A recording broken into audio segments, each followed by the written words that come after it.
इस कार्यक्रम के पुण्यार्जक हैं श्री संजय जैन, श्रीमती ममता जैन, ग्रेटर कैलाश दिल्ली, श्री मनीष जैन, श्रीमती श्वेता जैन, ग्रेटर कैलाश दिल्ली, श्री सुधीर जैन, श्रीमती पूनम जैन, गौरव आरती जैन, गरिमा पुनीत जैन, परिवार मॉडल टाउन दिल्ली, स्वर्गीय लीलाबाई इंदरचंद गंगवाल एवं चंद्रकांत संजय, नितिन मनोज, दीपक पारस, समस्त गंगवाल परिवार, मित्रनगर औरंगाबाद, श्रीमती राजरानी जैन, नितिन प्रीति जैन, दर्श अर्शिया जैन परिवार, Venus apartment, sector 9, Rohini, Delhi.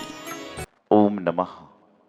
अडमो वरिहंताडम, अडमो सिद्धाडम, अडमो वाईरियाडम, अडमो वैझायाडम, अडमो लोई सभ्य साहुलम।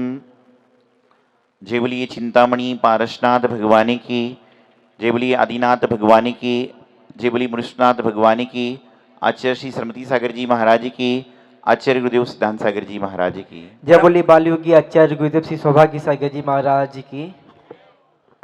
महानुभाव, जैनागम में 4 प्रकार के आहार का वर्णन आता है।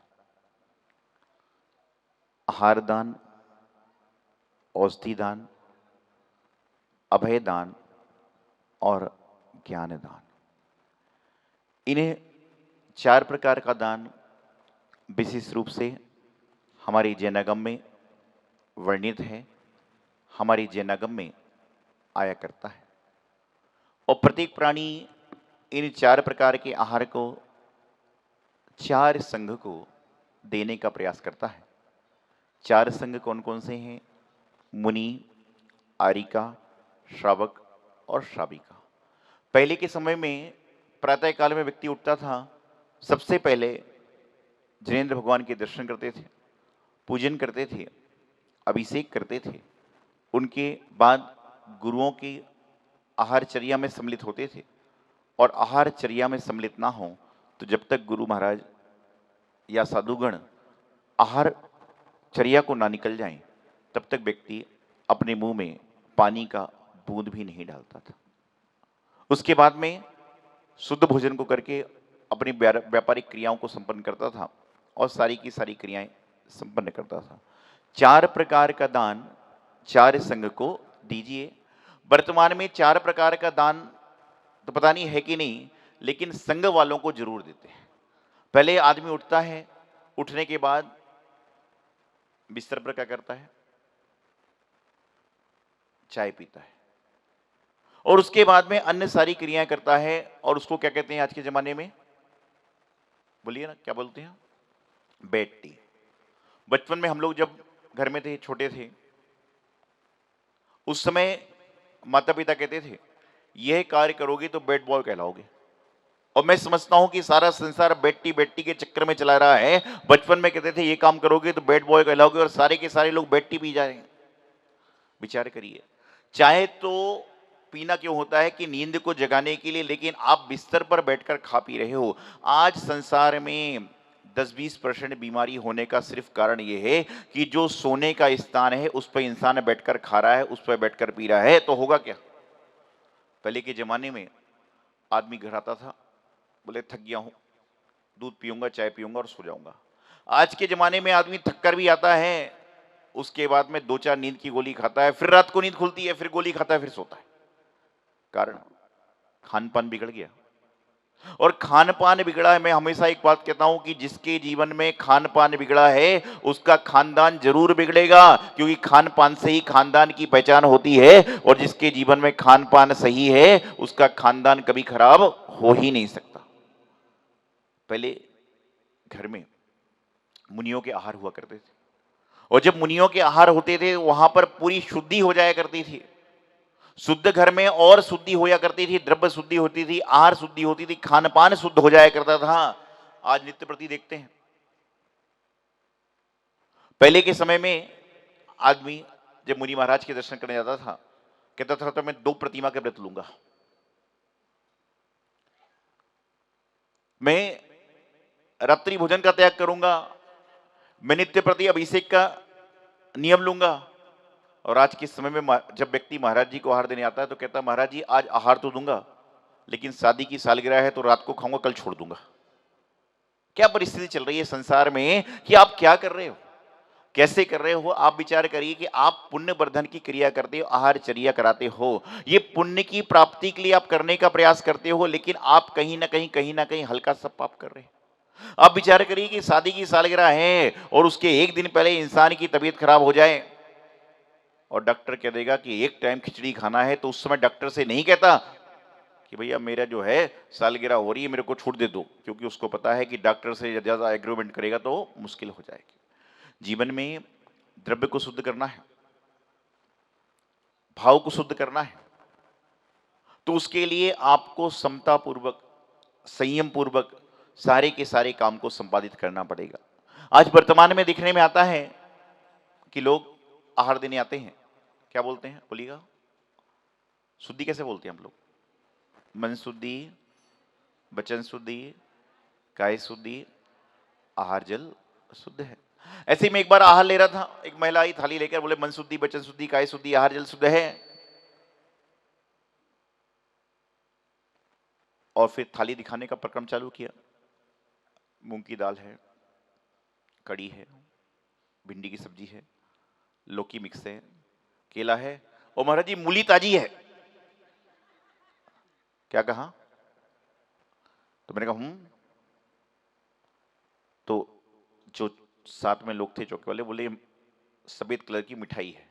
बोले महाराज जी गलती हो गई, वो जरा घर में जरा दे के आई थी। कहने का तात्पर्य मेरा ये है कि आप क्या कर रहे हो, आप साधु महाराज के पास जा रहे हो, वहां पर जाने के बाद में आपको यही समझ में नहीं आ रहा है कि हमें कौन सी क्रिया कब करना है, कौन सी क्रिया कैसे करना है, और कौन सी क्रिया को करने का फल हमें क्या मिलेगा, इसके बारे में हमें जानकारी मिल ही नहीं पा रही है, क्योंकि हम लोग ये प्रयास करते ही नहीं। आप विचार करिए, हमारे 24 भगवान हुए, उनमें से कई भगवानों को तो चंद्रमा को देख, कई भगवानों को दर्पण को देखकर, कई भगवानों को तो सिर का क्या सफेद बाल देखकर वैराग्य हो गया। लेकिन आज वर्तमान की परिस्थिति ऐसी हो गई है कि इंसान के बाल सफेद होते ही नहीं है, इंसान के बाल सफेद होते ही नहीं, इंसान के बाल सीधे कैसे हो रहे, नारंगी, पीले, लाल, नीले। आपको बता दूं जैनागम में ये कहा कि जो ये बाल इस तरह करता है वो पूजन का अधिकारी नहीं है, आहार देने का अधिकारी नहीं है, जो बाल रंगीन करता है। ये जैनागम के शास्त्र की बात बता रहा हूं, लेकिन अब चल रहा है, हम कहते हैं आज रंगीन करके आ रहा है, कल ऐसे ही आ जाएगा, आने दो। तो आपको बता रहा हूं जिंदगी में बहुत सारी वस्तुएं ऐसी हुआ करती हैं कि जिनके बारे में कई को जानकारी नहीं है और कई जानकारी लेना नहीं चाहते। एक बार एक जगह सत्संग चल रहा था, प्रवचन चल रहा था, महाराज जी बता रहे थे कि ऐसा करने से ऐसा फल मिलता है, ऐसा करने से ऐसा फल मिलता है, ऐसा करने से ऐसा फल मिलता है। शाम को व्यक्ति वही काम कर रहा था, महाराज जी वहां से निकल रहे थे, तो महाराज जी बोले सुबह बैठ के तुम प्रवचन में क्या कर रहे थे? बोले वो महाराज जी जब आप प्रवचन दे रहे थे तो मैं इतना तल्लीनता से सुन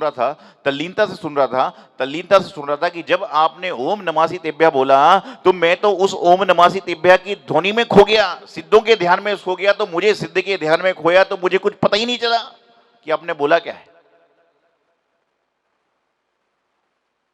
मुझे पता ही नहीं चला कि आपने बोला क्या है। महाराज जी बोले ठीक है कोई बात नहीं, देखिए लेकिन गुरु गुरु होते हैं, ध्यान रखिएगा इस बात का। जिंदगी में माता पिता, शिक्षक और गुरु का एक अलग ही सम्मान, अलग ही दर्जा हुआ करता है।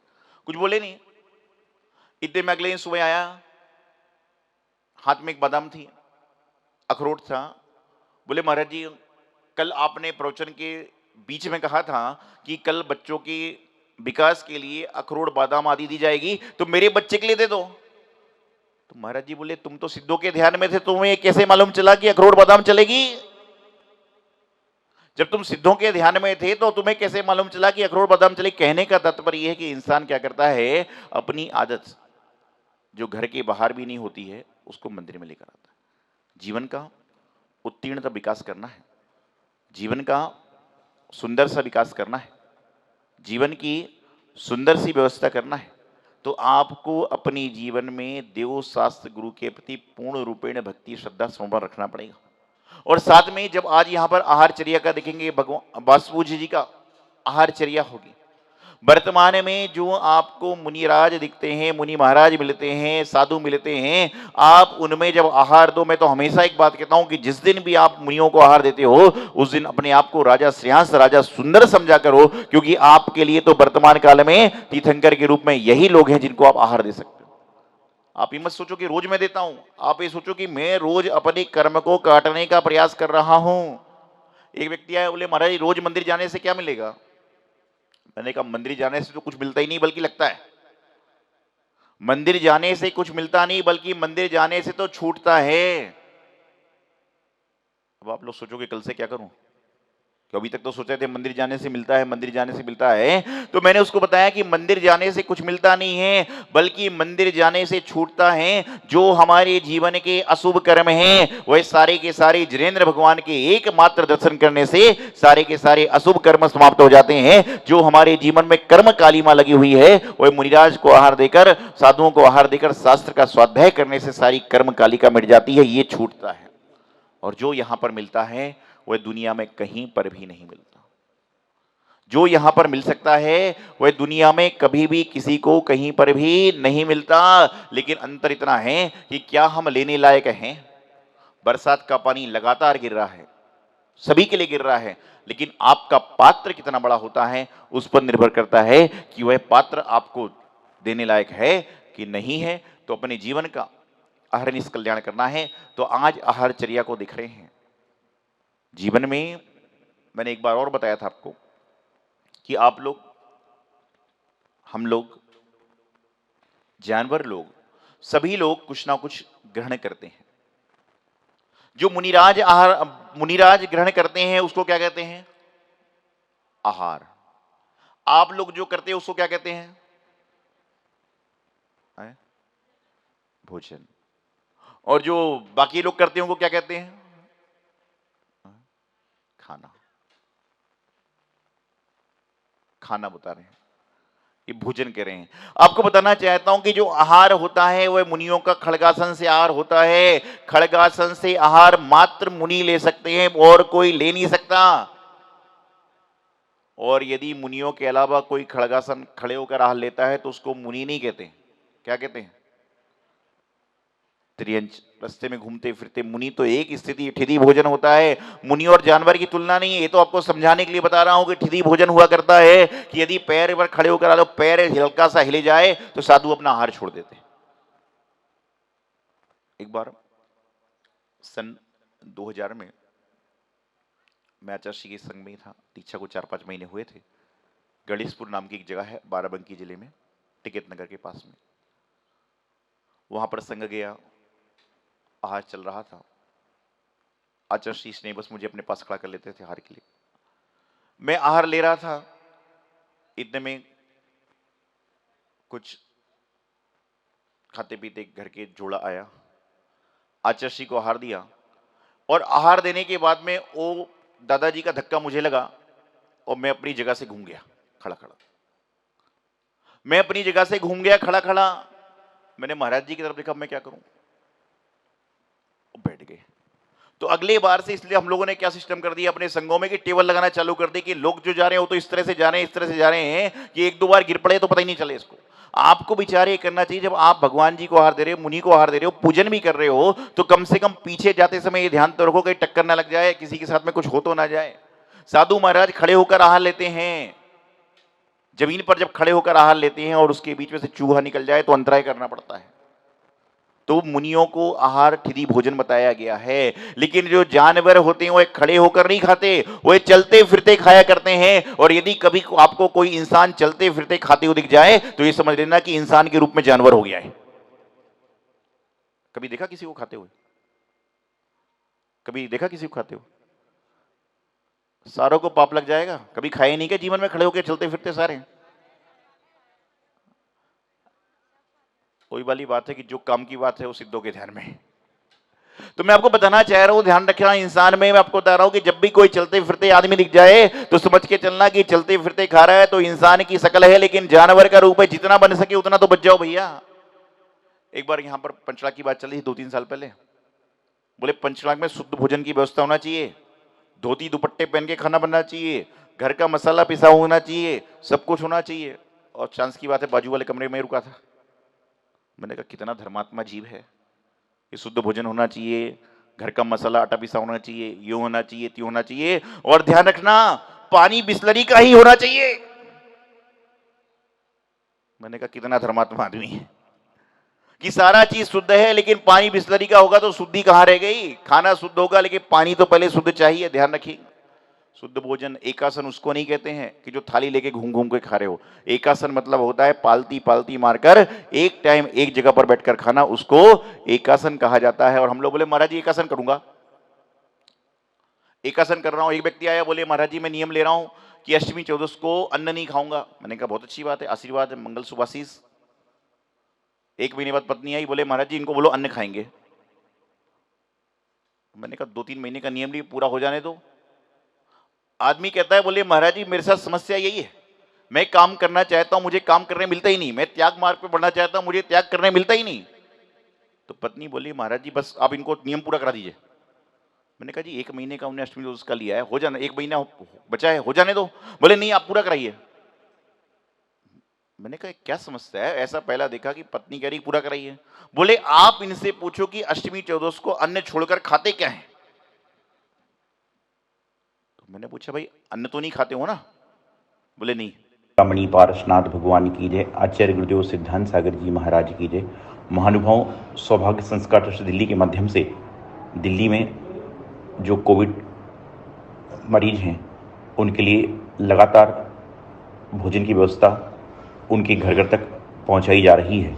इसमें जो लोग तन मन धन से सहयोग दे रहे हैं उनको मेरा बहुत बहुत मंगल आशीर्वाद कि आप सभी लोग इस पुण्य काम में सहयोग करके अपने जीवन का सौभाग्य बढ़ा रहे हैं। सभी संयोजकों को, सभी भक्तों को मेरा बहुत बहुत आशीर्वाद, इसी तरह से सारे काम करते रहें।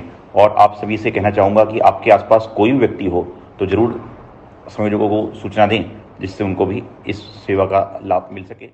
इस कार्यक्रम के पुण्यार्जक हैं श्री संजय जैन, श्रीमती ममता जैन, ग्रेटर कैलाश दिल्ली, श्री मनीष जैन, श्रीमती श्वेता जैन, ग्रेटर कैलाश दिल्ली, श्री सुधीर जैन, श्रीमती पूनम जैन, गौरव आरती जैन, गरिमा पुनीत जैन, परिवार मॉडल टाउन दिल्ली, स्वर्गीय लीलाबाई इंदरचंद गंगवाल एवं चंद्रकांत संजय, नितिन मनोज, दीपक पारस, समस्त गंगवाल परिवार, मित्रनगर औरंगाबाद, श्रीमती राजरानी जैन, नितिन प्रीति जैन, दर्श अर्शिया जैन परिवार, Venus apartment, sector 9, Rohini Delhi.